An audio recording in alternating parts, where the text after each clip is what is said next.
Good morning, everyone. Welcome to the EasyPower Thursday webinar. My name is Jim Chastain, and today we're going to be covering the part one of a two-part presentation on protective device coordination. Thank you all for attending. And we'd like to start the session with a poll question, as we are wont to do. And this morning, basically, I wanted to see what your background is as far as arc flash protective device coordination and what experience you've had at it, and maybe your expectation from this presentation. So if you could please help us by providing some feedback by answering the question, we'd appreciate it. It's certainly, there's no obligation involved, but it does help us direct some of the conversation as we get into the heart of the material. May not have time online to answer questions this morning, but any questions that are submitted during the session will be addressed both email, and the most pertinent questions will be included in the follow-up presentation in part two. So, all right. So again, thank you all for attending, and let's jump into the material. So for starters, protective device coordination is an important part of the analysis of a system, and today, coming specifically from the EasyPower point of view, we're going to be talking about coordination basics, why coordination is important, and essentially how the tools are required to look at the system elements are implemented in EasyPower, and what that capability gives you in terms of your analytical capabilities and how to use the mechanics of the tools. And then we'll go into displays of most of the elements that are part of a coordination process, understanding what information they provide and how to incorporate or make adjustments to those displays.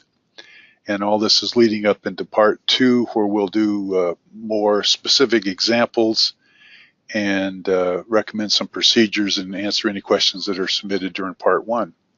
So the process of coordinating as opposed to protection, they're actually contradictory efforts. The twin goals of maximizing the protection of the circuit, specifically when it comes to personnel, are often directly conflicting with the process of coordination.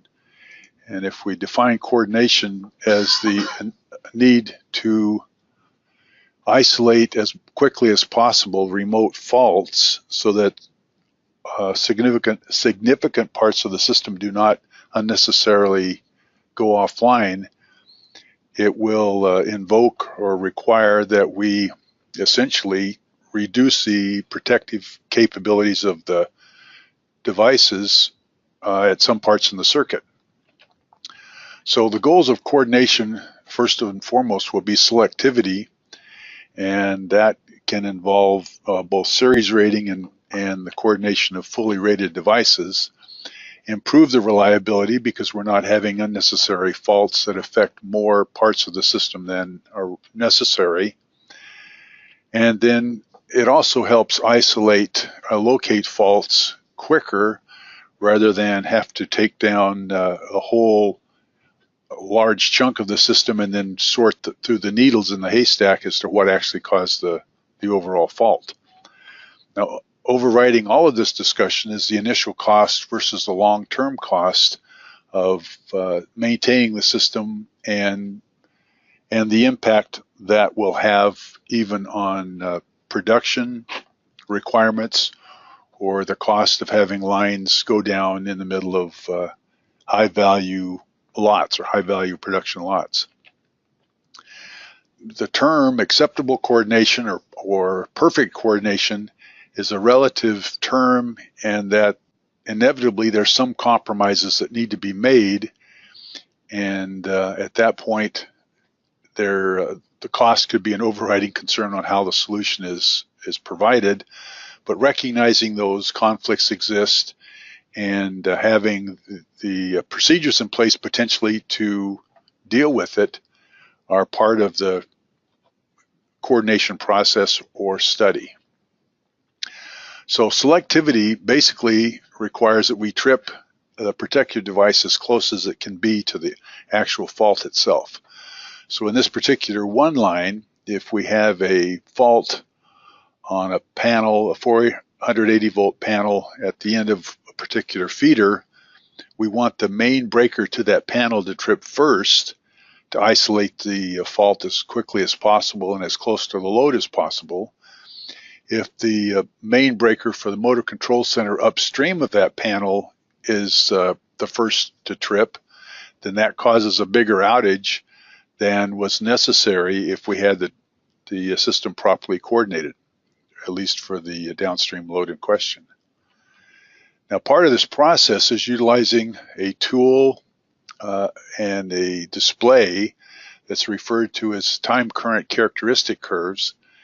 And we'll be going to this format frequently today and in the next presentation because it involves a large amount of information across several different boundaries in our one-line diagram, and being able to navigate what this information is and understand where adjustments can be made and what the effect of those adjustments will be as we get into specific devices is going to be our ultimate goal. And so we will be getting into the details of what is being displayed here and how to take that back into our procedure as far as doing the coordination multiple times. So the coordination study basics includes an accurate system documentation and understanding the equipment protection requirements of many of the loads, if not all the critical loads. In addition, we need to have a pretty thorough understanding of the characteristics of the protective devices, because that is what we will effectively adjust to proceed with coordinations that can be more successful than others. Understanding the necessary coordination time intervals and defining zones of protection requires an understanding of our overall layout of our one-line diagram. So first and foremost, an accurate one-line diagram that's been fully fleshed out with the details of the equipment source data that has effectively undergone a short circuit analysis. All of that data will be in the model if it's been properly constructed. The equipment protection requirements will automatically be put in some of the equipment protection boundaries as we display the TCC curves. These include the transformer damage curves, full load current and inrush current in transformers, the motor starting curve and stall, thermal damage curves in motors, and even the cable damage curves, which may exist in certain parts of our system. Protective device characteristics are an important part of this discussion, and we need to understand how the protective devices respond to fault current, overload current, and to some extent in natural normal operations, because they have to support the load at the same time they're ready to or equipped to be able to protect us against a fault, either directly beneath them or somewhere downstream in the one-line diagram. By defining zones of protection, we can better effectively coordinate the time intervals for different parts of the system. And what we're talking about is a separation between devices as displayed on the TCC, and defining coordination time interval between devices that may be dissimilar in their capabilities.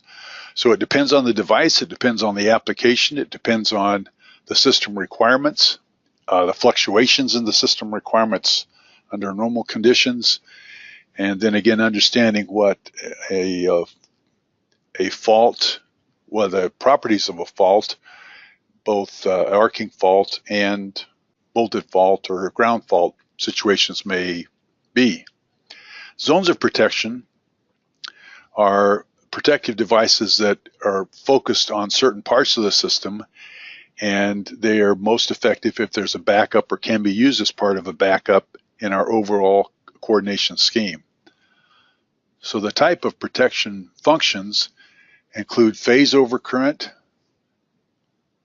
ground overcurrent, current differential protection, which we're going to be focusing on primarily for this discussion. But in addition, there's also the capability to include negative sequence current, voltage functions, impedance determination, and other types of protective schemes that might include voltage or even frequency, which we aren't going to be including in this discussion. So phase overcurrent has to be able to respond to current in each phase. And what they will be looking at is to see if the load current is set higher than the maximum load current for the system operation, but at the same time reactive to anything that would be considered improper operation or a fault. Most of these devices are considered to be inverse time, which means the tripping response will increase, will be quicker as the time proceeds into the fault. Now, as we touched on earlier, upstream devices must be slower than all downstream devices, and this is the element that contradicts the protection scheme, which means that the upstream devices will be slower than in their response and consequently required to, if you will, let more energy through on the buses that may be closer to the upstream devices. So here's a typical phase overcurrent protective device, and this is pretty typical of a mold-decay circuit breaker where we have both thermal protection in the upper portion of the curve and then instantaneous protection in what's known as the magnetic response part of the curve. And what we see, so if I kind of describe a little bit about the TCC curves, and again, we're going to be going through this several times in these two sessions. What we're displaying here is time on the vertical axis and current on the horizontal axis. And both are in a log-log scale, which means each division is a multiple of 10 times the previous division. So we'll have 0 to 1, then 1 to 10, 10 to 100, 100 to 200, and on both scales. Now, ground overcurrent responds only to ground current levels, and it can be set much lower than phase overcurrent. Most faults are actually ground faults, and we must coordinate with the downstream phase overcurrent so we don't have interruption unnecessarily, or we don't miss a fault on the phase level because we're focused on the ground overcurrent protection. We need to break down by voltage level if there's a delta Y transformer involved, and this is another reason why the capabilities in the EasyPower protective coordination module are best understood. So types of ground fault detection include direct summation of phase and neutral current, and that involves CTs that are installed on the system and then summed.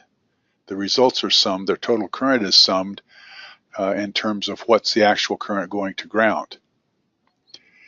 There's also a digital summation where you have individual measurement and then those results are added together rather than the total current being added together.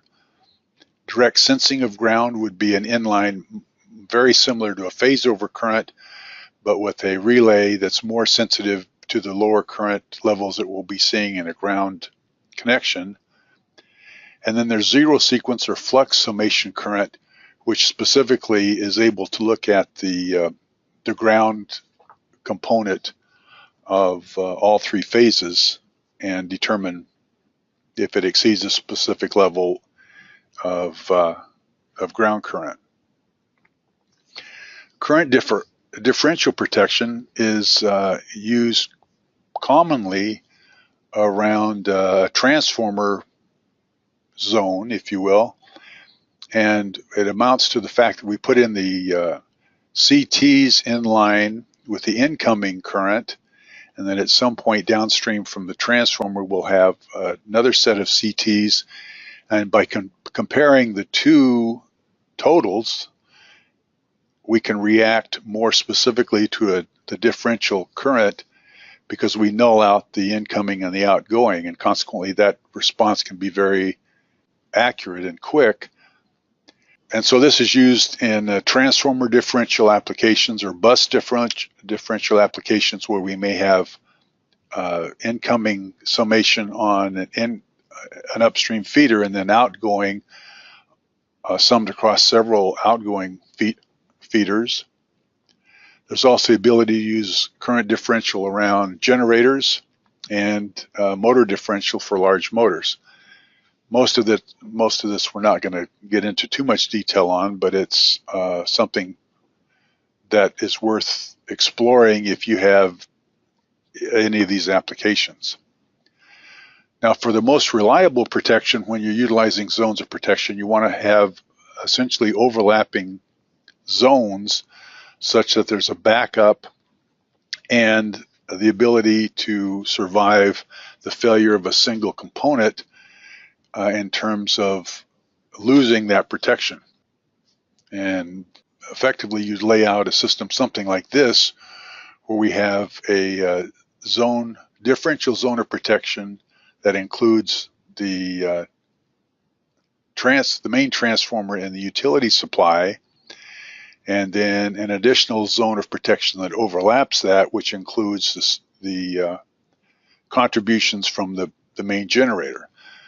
And along that process, we have overlapping detection that could be utilized as backup if we detect that we have a problem with the initial fault detection. So when we're talking about overcurrent zone of protection, specifically for main circuit breakers or relays, there's essentially the effective reach of the overcurrent relay, which will limit how far or the level of faults that can be detected by this particular scheme. And in this case, we're seeing a one-line diagram where the transformer between the 480 volt system and the lower 208 volt system defines the reach of the upstream relays, and that the faults then in the 208 volt system will be so small or small such that they would not be reflected in a trip condition of either the 2000 amp or the 6000 amp breaker in the 480 volt side of the world. And so that needs to be understood in terms of both protection and reliability of the system as far as what other backup we have or whatever downstream protective devices we have as part of that process. Now, we've kind of touched on TCCs already. As we utilize the TCCs to analyze our system, it's most easily accomplished if all the curves are referenced to a common voltage. And this is based upon the ratio of the voltage of any transformer exchanges in our one line. EasyPower will plot all the TCs based on the lowest voltage, but that can be changed within the TCC controls. Any region where the devices in series overlap is considered miscoordination. Now, with that said, well, and so frequently a typical feeder one-line TCC depiction would look like this, where we have a motor, a large motor that's part of the load system, and to support that motor we have motor control protection that includes thermal protection. It may not necessarily include instantaneous trip settings, but then upstream from that will be a low voltage power circuit breaker, which can be adjusted to be coordinated. And what we're looking for as far as coordination is essentially the spacing between the two curves. Now, and we'll get more into these details as we talk about each of these devices. But when we speak about the time current curve, again, time's on the vertical element, current's on the horizontal axis, and where the particular breaker trip curve intersects the grid, at that time and current interval will determine when that breaker will react to the fault. The reason that these curves may be thin or skinny or larger is essentially the guard band based upon the manufacturer's testing of the equipment and their ability to predict when the breaker will start to sense the fault versus when the breaker will actually clear the fault based on that particular current. So when we're talking about short circuit currents in the TCC curves, we need to know the maximum fault current seen by each device. EasyPower will calculate this automatically and dynamically as we change either loads or impedances or sources. There's also the ability to put in fault marks at those maximum current levels, and the device TCCs can be clipped, as we'll see, to essentially clarify their participation in any particular fault. So we refer to this as clipping, and tick marks are intended to aid in the understanding of the impact of short circuit current on coordination. And what we'll want to see is how these features help us analyze and make adjustments to the protective devices to interact at the proper time with the fault current as it's being projected from our system. So we want to consider using, because each of the one-line diagrams will have the details and the data sheets included for the manufacturer's TCCs, the manufacturer cannot necessarily predict how that application will be. So we want to consider using manufacturer's TCCs with no tick marks. Now the curve may be extended to a maximum fault current grid line if there's no clipping involved. So if we do not know the maximum fault current through each device, it's difficult to determine selectivity, which takes us back to the original premise that we need to start off with a short circuit analysis of the system before we can effectively commence with coordination. So the tick marks in EasyPower can be added to indicate maximum fault current. We can put in what if scenarios that include, okay, well, if my short circuit current was such and such, what would the response of the protective device be? We can select under short circuit tab for each protective device the current level for half cycle faults, 5 cycle and 30 cycle faulting. And then in addition to the tick marks, we'll stop or clip the curves at the maximum current that device will see, again, to as much as anything clarify where there's a potential overlap or non-overlap for coordination. And again, in these cases, we can select half cycle, 5 cycle, or 30 cycle. So EasyPower defines faults as delivered in the TCC curves. We can clip at the half cycle fault point, or we can set tick marks for each device at the half cycle as we know what that current to be. So when the TCC is opened or created, EasyPower faults every bus and uses maximum current through each device to determine clipping and tick marks. And this will be for every device in the system. And again, the purpose is to understand how the systems are necessarily interacting or not based upon what the maximum current is through that device. But if a single bus is faulted, then the tick marks can be changed, as we'll see when we get into live TCCs.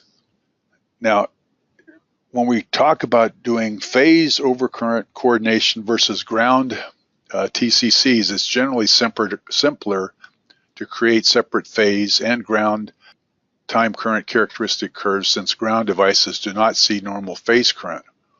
However, ground TCCs must take the transformer connection into account, and so we may want to separate ground and TCCs for different voltage levels.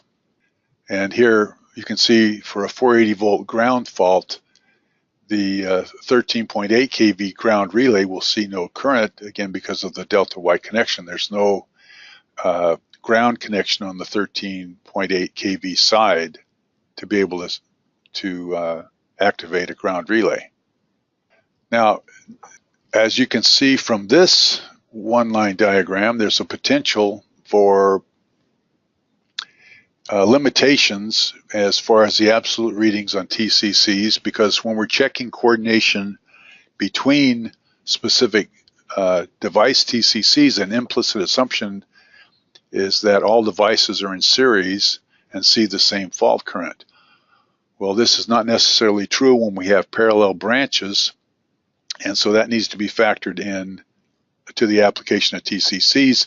And to aid the person doing the analysis, one of the extremely valuable facility utilities is the sequence of events report, which we will get into use probably more so in the next session. So at this point, I'd like to jump into the tools and walk through several of these TCC curves and see what we can see. So first I'd like to start, so here we have a basic one-line diagram with several different elements connected in this case, a series condition. So let's start with the motor, and we've already characterized or detailed the motor in terms of the one-line data, and this was done as we set the motor up in the specification tab. We indicated it's 100 amps. We didn't fill in the full load current because we used the default analysis or calculations for kVA between the voltage, power factor, and efficiency. In the short circuit tab, we calculated the X over R, having the ANSI lookup for greater than 50 horsepower. And then in the TCC plot, we haven't yet indicated that we want to plot the thermal limit curve, but part of the curve's parameters are going to be determined by the locked rotor multiplier and the inrush point. So let's go ahead and plot the curve and see what it shows us. The tool, the module that we use in EasyPower is a coordination module we call PowerProtector. And as we select the motor and plot the curve, it gives us the ability to display the device by itself on a TCC plot. Now you're going to see that each time we make this presentation, we end up with a title block at the bottom and an inset of the one-line diagram, which are very useful, especially when I do a report or print out the results. But in terms of just observing it on the computer, I like to reduce the title block because it expands our one-line display a little bit, so you'll see me do that without explaining it every time. All right, so what we see here is, and you'll notice as I move the cursor around, down on the bottom bar of the screen, there's an indication of the coordinates of the location of the cursor's point. And so as we apply voltage to this motor, what we see is at 1/100th of a second time point, 1201 amps as the maximum current that this motor will demand when it's basically stopped. The parts of the curve that are plotted here, we refer to this vertical part as and it's determined by the full load current, the maximum full load current that this motor will draw. This knee in the curve is indicative of the acceleration time, and the larger the motor, it may take longer to accelerate. And then this vertical section below the knee is determined by the locked rotor multipliers that we saw in the TCC setup. And then this tail at the bottom is referred to as the asymmetrical offset, and this becomes much larger for the larger motors. Now within the EasyPower application, I can open up the temporary dialog box for the motor either by double-clicking on the curve itself or by double-clicking on the icon in the one-line diagram on the left. And the reason I want to do that as I open this up is to reflect the changes that are made. So it's opened up a temporary motor data dialog box on the TCC tab, and what we're seeing here is the effect of the lock rotor multipliers. And if I have a policy, or if my client wants me to use a 12 times multiplier of the full load current, you can see that it will extend out the current then that's going to be drawn during the lock rotor multiplier phase. It also will affect the asymmetrical current, both jumping up some 50%. In addition, if I want to plot the thermal limit curve, which is indicative of the stall time and the maximum current being applied too long or long enough to cause damage, we would plot the limit curve and then apply.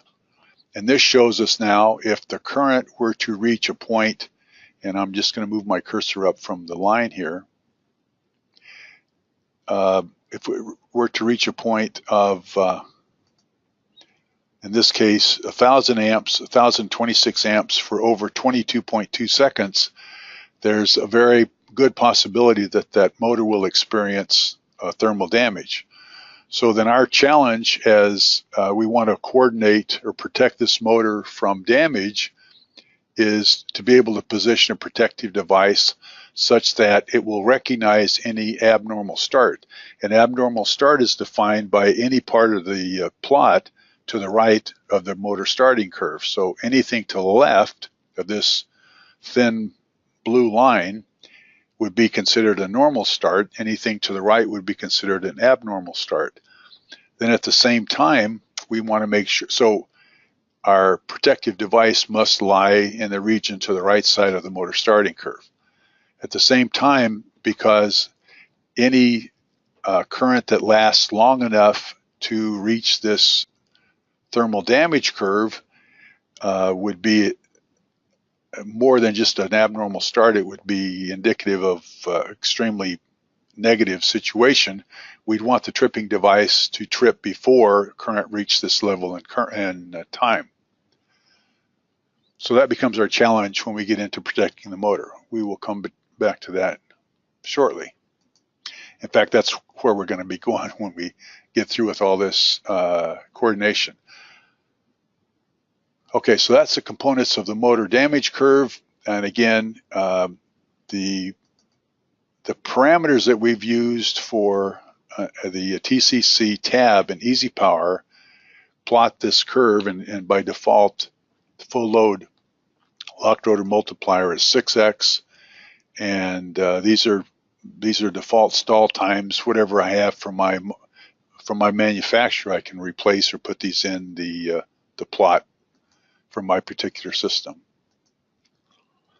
Now, if I were, as we get into the use of the tools, if I were making some recommendation on the condition of this motor, I might want to save this particular plot with the project. In this case, I'm not going to, but we will come back to more complicated plots in the near future.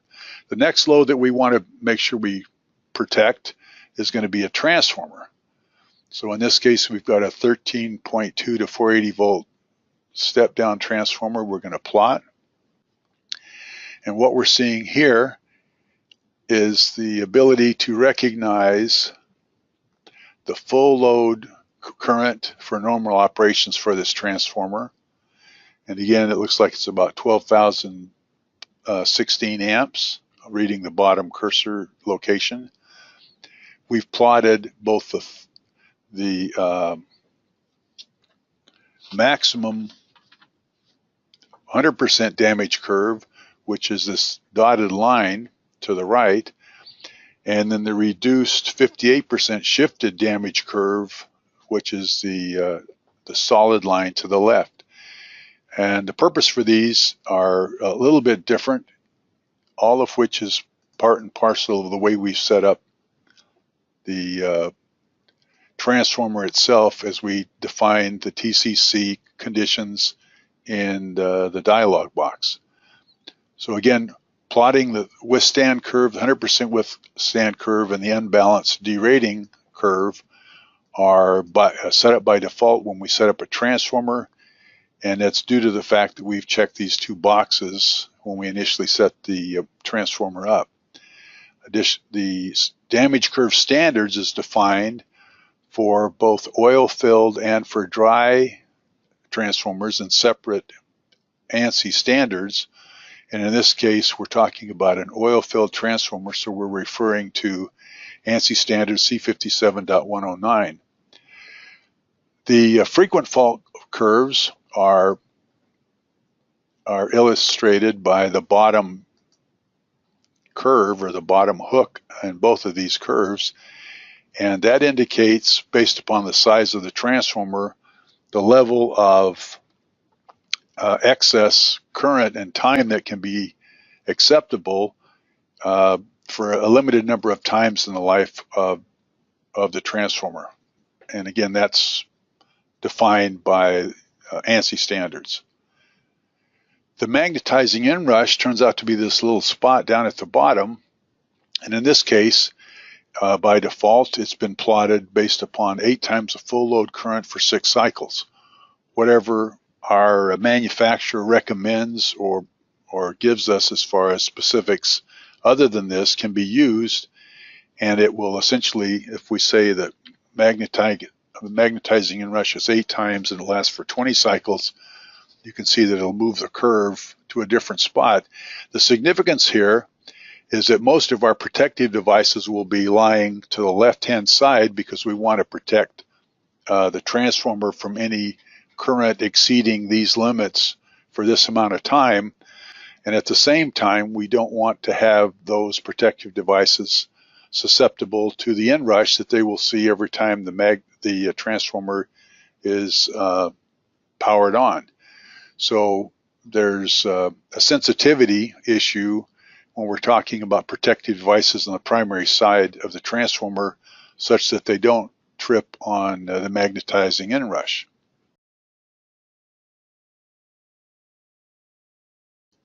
Now there's more to discussions on transformers, and that's going to be beyond the scope of this presentation, but certainly I'd invite you to search out the advanced tips and coordination techniques that we have as one of our other webinars on the web page. So we're not going to store this particular plot yet with the curve, with the project. We are going to look at some of the protective devices. Now, one of the other areas you're going to see plotted, in fact, let's just plot this cable. The damage curve for the cable is going to be over here, and it's going to be a horizontal line where the higher the current, the less time we can survive the exposure to that particular cable. And that's going to be a function as we get into the ratings on the transformer of the ampacity and the compensation, the temperature compensation. So again, as this changes, or if we put in more capability, it will vary what the plot on this curve is. And in some situations, that ends up being a limiting factor when we're working out coordination. Now let's talk about some of the protective devices. First of all, let's start with a fuse. In this case, we've plotted the fuse basically that's been described by the Square D datasheet for this application. What we see here is the full current that this fuse is exposed to in the system, and this has all been determined by the way we set the fuse up in the data dialog box when we populated it in EasyPower.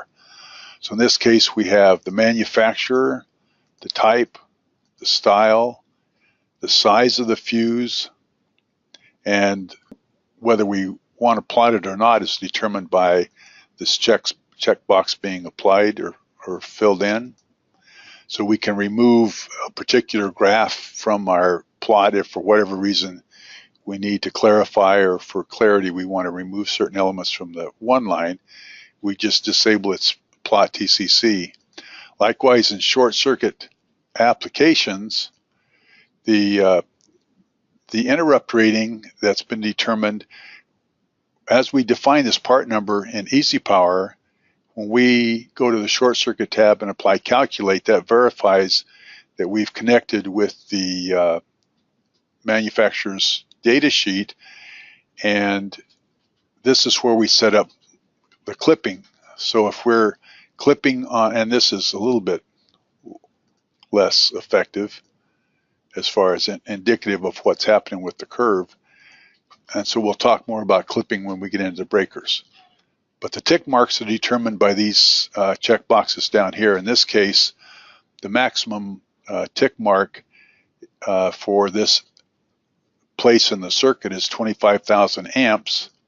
We could also set it up for the interrupting current level and the 30 cycle current level, which are going to be somewhat less. And as we do that, we see them plotted here on our TCC plot. And again, those will be useful when we look at the interaction between the fuse and either devices being protected or other protective devices that we're going to coordinate with. Now, in the case of the fuse, we may want to include, at least as far as this application, we may want to include it as part of a motor contactor or relay. And so the way that that would be implicated, and so this can be done either to upstream breaker or upstream fuse from the motor. If we open up the dialog box and say, okay, in this particular case, we want to have a fuse contactor, nothing changes as far as the definition of the fuse, but in the motor overload tab, we would plot the relay TCC by including the manufacturer's description, type, in this case, the full load current and the service factor, and again request that the plot include the TCC for the overload, and we're going to change the graphics to indicate that it's a fuse contactor. So by doing this, and now going back to our coordination tab, we can see there's a difference now in the top of the curve, which is going to be effectively allowing the motor start and run to be controlled by the relay. And we can see that difference there by removing that plot. So we can see how it extends over and can affect the motor starting operations based upon the motor getting up to speed, and that may or may not be something that would be a limiting factor when we get into discussions about the motor protection. And so that can be included, especially if there's not any instantaneous protection for the motor, but we need to be mindful of the thermal damage time during the starting phase of any motor. Another protective device in the system is in this case, it's a low voltage power circuit breaker that we've already, let's go back to database edit and see how this was set up. In the data dialog box, we've determined the manufacturer's class, manufacturer's name in the database, the series, in this case it's an AKR30. We're showing it only as a breaker. It could also include a fuse or a contactor. And then the dial settings on both the sensor on the solid state trip device, which are bracketed by the sensor and the plug parameters. We want to make sure that the device is in the device library, and we recognize that when we click calculate and this number changes from whatever it started. You can see that there's no tick marks set up yet because we haven't done a short circuit analysis or faulted the buses, but we can invoke those. And let's start off by not showing any clipping on the curve. So let's go ahead and plot this. In our coordination module, we select the breaker and plot the curve. And so what we're seeing here is an indication that no matter how high the current goes at this point in time, we will see instantaneous tripping on this breaker for the life of the breaker until it reaches its interrupt rating. And again, the width of the band indicates the bottom level is where the breaker starts to sense the fault or starts to pick up.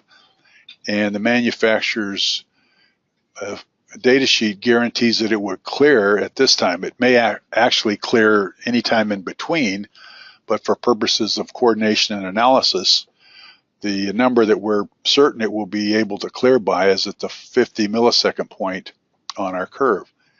Now, therein lies the advantage of utilizing clipping, and I'm going to open up the temporary dialog box. If we clip on the momentary current for this installation, and now the tool sees that it's going to be at 26,489 amps or 93 amps, now it clips the curve at that maximum current point and where the tick mark is. And it's worthy of noting that we're looking at 21,000 amps here. If I go back to my one-line diagram and include the cable so we can have an understanding of what the current is coming down below.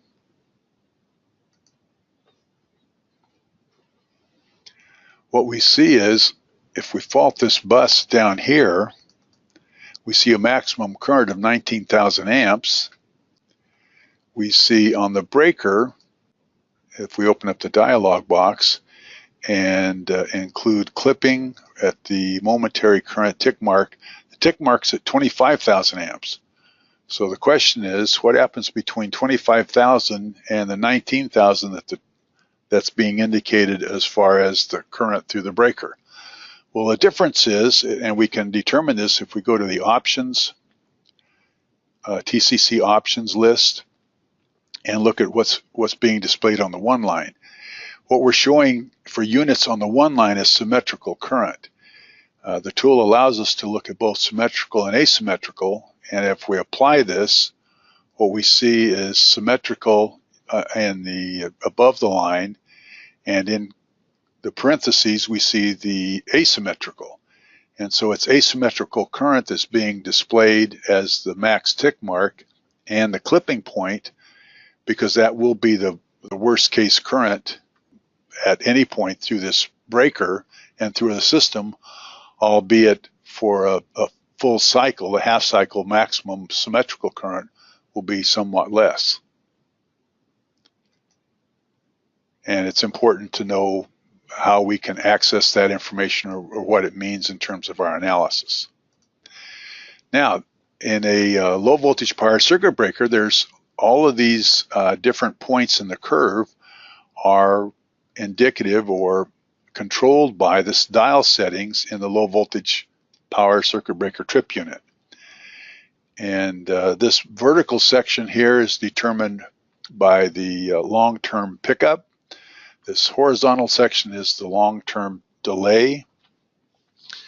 If we look at the short-term pickup, it's going to be the current indicated by this vertical band, and then the short-term delay will be the settings of this horizontal step, which leads us to the instantaneous trip settings for the bottom ledge. Again, all these are correlated to and determined by what we've populated as we set the tool up in the phase trip. So again, we have a long-term pickup at 180 amps. If we If we make an adjustment there to a full 225 and apply it, we can see that the tool shift slightly. Let's kind of make it a little bit more dramatic so we can see the shift. So by increasing the setup trip point, it moves the curve to the right. Likewise, by changing the delay, it'll change the extension of that slope or the pickup of that slope. And so that's why it's important to have the dial readings as we're collecting data for an arc flash study accurate from all the dial settings on the device. The short-term pickup here is at 700, and so we can see the tool tell us what the pickup is at. And the short-term settings at 7, if that's changed, it'll again change the vertical current that this set point is set for. And then again, the instantaneous pickup will affect the bottom step. Now, these can all be actually more accurately depicted as we make adjustments on the temporary data block. But as we hover over the display of the curve in the TCC, we see what the dial settings are, and if we left click and drag, the tool will tell us which dial setting we're affecting, and it will be reflected in the temporary data as we complete the process.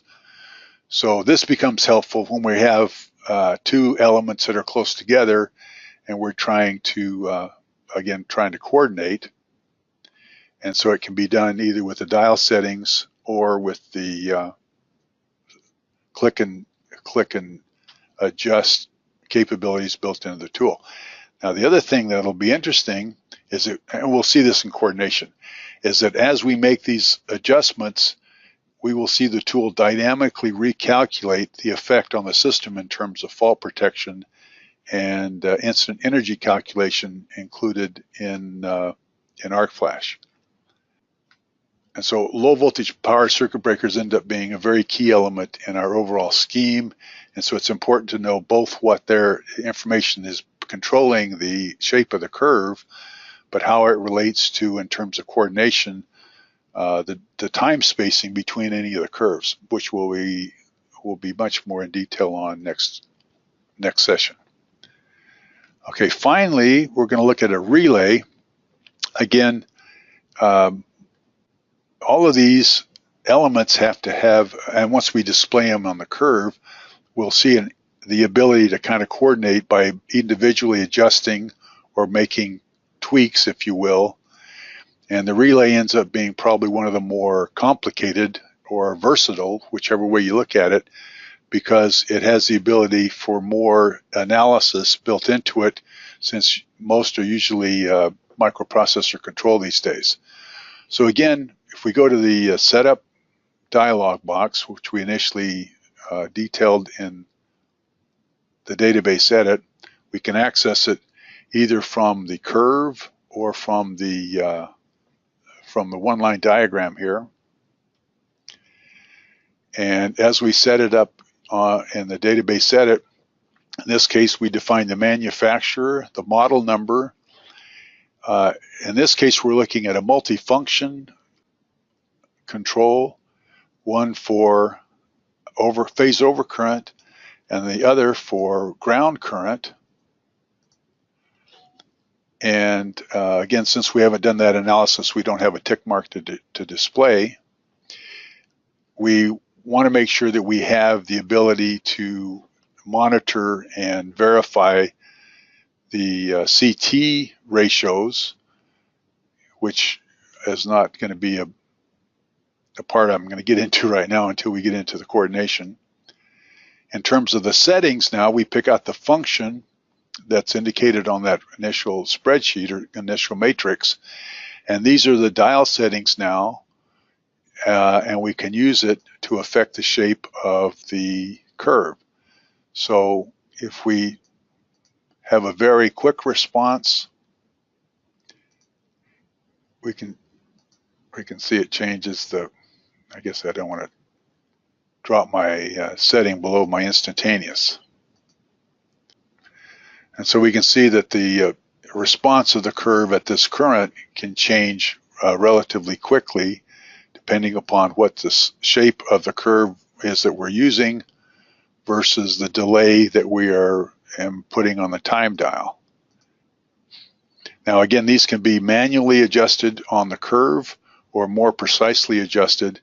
And again, we have the short time pickup, the delay, the time dial, and then instantaneous or arc flash in this case, and that can be set all over the place. And that'll set the overall limit to be as far as the response of the curve.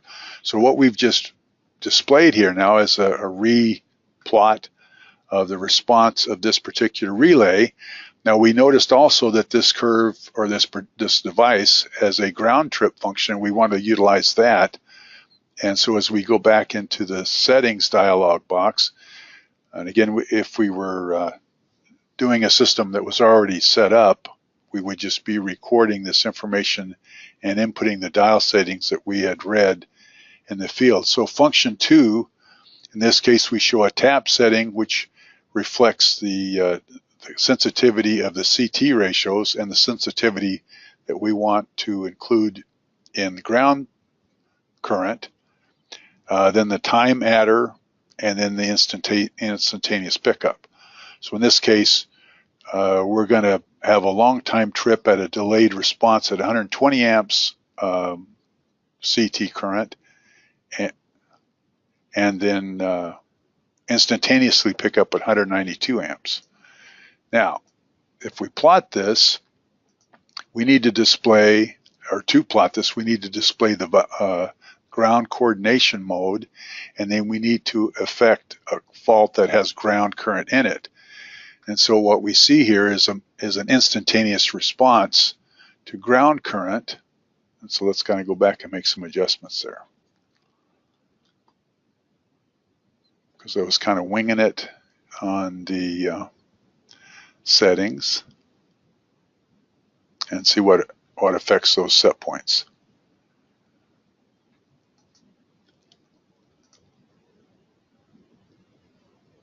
Let's increase our instantaneous up a little bit. If it doesn't.